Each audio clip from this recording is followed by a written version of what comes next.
నాటోకి ఇప్పుడు అతిపెద్దదైనటువంటి భయం పట్టుకుంది. ఏంటయ్యా అంటే నాటోకి సంబంధించి హైబ్రిడ్ వార్ఫేర్, ఒకే దఫా మూడు వైపుల నుండి విధ్వంసానికి సంబంధించినటువంటి ఆయుధాలని రష్యా రంగంలోకి దించింది. అది సముద్రంలో. ప్రస్తుతం రష్యా ఫెయిల్ అయింది ఏదన్నా ఉందంటే మొదట్లో నేవీ, తర్వాత ఎయిర్.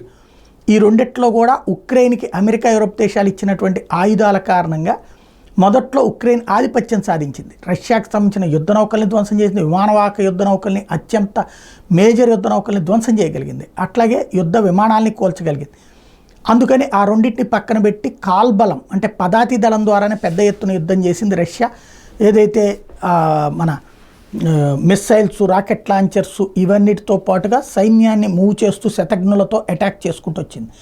తర్వాత ఇప్పుడు ఉక్రెయిన్ దగ్గర ఉన్న ఆయుధ సంపత్తి తగ్గిపోయాక అప్పుడు రంగంలోకి పూర్తి స్థాయిలో దిగి విధ్వంసం సృష్టిస్తుంది. ఇప్పుడు త్రివిధ దళాలు వాడట్లేదు, ఇప్పటికీ 2 దళాలే వాడుతోంది, ఎయిర్ ఫోర్సు, తర్వాత పదాతి దళం, ఇంకా నేవీని వాడట్లేదు. ఇప్పుడు హైబ్రిడ్ వార్ఫేర్ చేయడానికి సిద్ధపడుతోంది రష్యా. కావాల్సిన ఆయుధాలను మళ్ళీ రంగంలోకి దించింది అన్నటువంటిది లేటెస్ట్గా నాటో అర్థం చేసుకుంది. ఎందుకంటే నాటో దేశాలు వచ్చి ఉక్రెయిన్కి సహకరించడం ప్రారంభించగానే రష్యా ఎలర్ట్ అయి మిగిలిన ఆయుధాలు రంగంలోకి దించుతుంది. దీంతో ఇప్పుడు ఏమవుతుందన్న కంగారు నాటో దేశాలకు కూడా ఉంది.